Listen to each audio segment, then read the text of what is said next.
ನಾನು ಇವತ್ತು ಹಾಗಲಕಾಯಿ ಚಿಪ್ಸ್ ಮಾಡುತ್ತಿದ್ದೇನೆ. 4 ಹಾಗಲಕಾಯಿ ತಗೊಂಡಿದ್ದೇನೆ.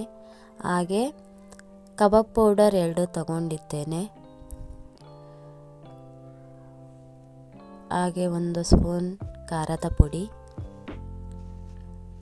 ಶುಂಠಿ ಬೆಳ್ಳುಳ್ಳಿ ಪೇಸ್ಟ್ 2 ಸ್ಪೂನ್, ರುಚಿಗೆ ತಕ್ಕಷ್ಟು ಉಪ್ಪು. ಕಬಾಬ್ ಪೌಡ್ರಲ್ಲಿ ಉಪ್ಪು ಇರುತ್ತೆ, ನೋಡಿಕೊಂಡು ಉಪ್ಪು ಹಾಕಿಕೊಳ್ಳಿ. 2 ಸ್ಪೂನ್ ಆಯಿಲು ಸೇರಿಸಿಕೊಳ್ಳೋಣ. ಚೆನ್ನಾಗಿ ಮಿಕ್ಸ್ ಮಾಡಿ ಕೊಡೋಣ.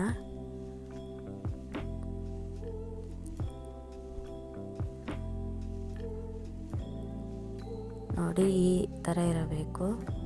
ಹಾಗೆ ನಾನು 1 ನಿಂಬೆಹಣ್ಣು ತಗೊಂಡಿದ್ದೇನೆ.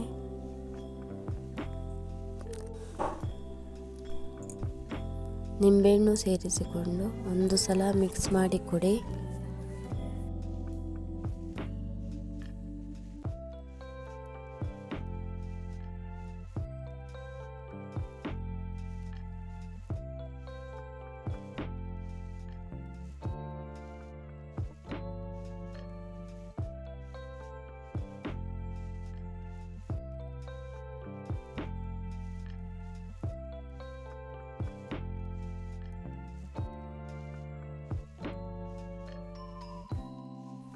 ಹಾಗಲಕಾಯಿ ಮಿಕ್ಸ್ ಮಾಡಿಕೊಳ್ಳೋಣ. ಈಗ ಎಲ್ಲ ಕಟ್ ಮಾಡಿ ಇಟ್ಟುಕೊಂಡಿದ್ದ ಹಾಗಲಕಾಯಿ ಸೇರಿಸಿಕೊಳ್ಳೋಣ. ಸಣ್ಣದಾಗಿ ರೌಂಡ್ ಆಕಾರದಲ್ಲಿ ಕಟ್ ಮಾಡಿರಬೇಕು ಹಾಗಲಕಾಯಿ. ನೋಡಿ ನಾನು ತೆಳ್ಳಗೆ ಕೊಯ್ಕೊಂಡಿದ್ದೇನೆ ಹಾಗಲಕಾಯಿ. ಈಗ ಎಲ್ಲ ಮಿಕ್ಸ್ ಮಾಡಿಕೊಡ್ತಾ ಇದ್ದೀನಿ. ನೀಟಾಗಿ ಎಲ್ಲದಕ್ಕೂ ಮಿಕ್ಸ್ ಆಗಬೇಕು, ಆ ಥರ ಕಲಸಬೇಕು.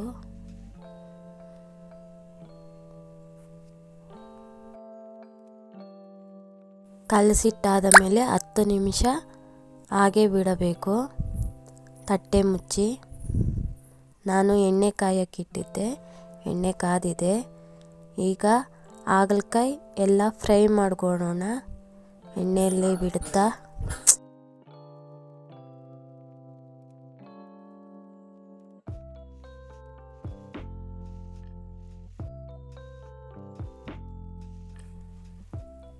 ಎಣ್ಣೆಯಲ್ಲಿ ಚೆನ್ನಾಗಿ ಫ್ರೈ ಮಾಡ್ಕೊಬೇಕು,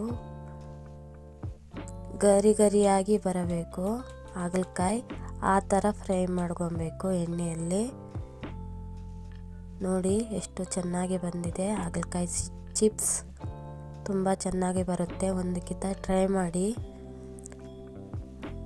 ಈಗ ಎಲ್ಲ ತೆಗೆದು ಒಂದು ಬಟ್ಟಲಿಗೆ ಸೇರಿಸಿಕೊಳ್ಳೋಣ.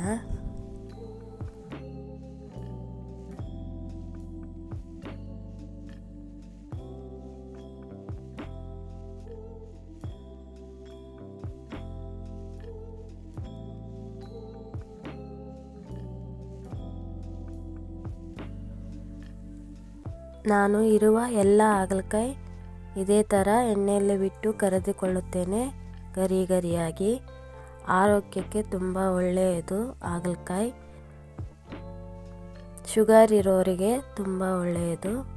ಹಾಗಾಗಿ ವಾರದಲ್ಲಿ 2 ಟೈಮ್ ಆದರೂ ಹಾಗಲಕಾಯಿ ತಿನ್ನಬೇಕು.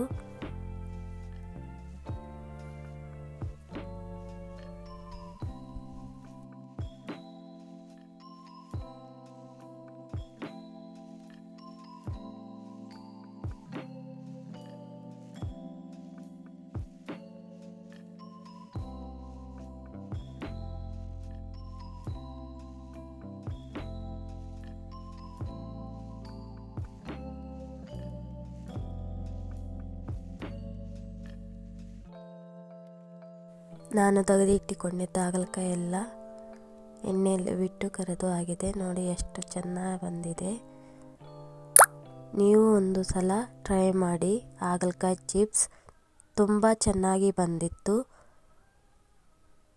ಯಾರೆಲ್ಲ ನನ್ನ ವಿಡಿಯೋ ನೋಡುತ್ತಿದ್ದೀರೋ ಸಬ್ಸ್ಕ್ರೈಬ್ ಮಾಡಿಕೊಂಡು ನೋಡಿ. ಎಲ್ಲರಿಗೂ ಧನ್ಯವಾದಗಳು.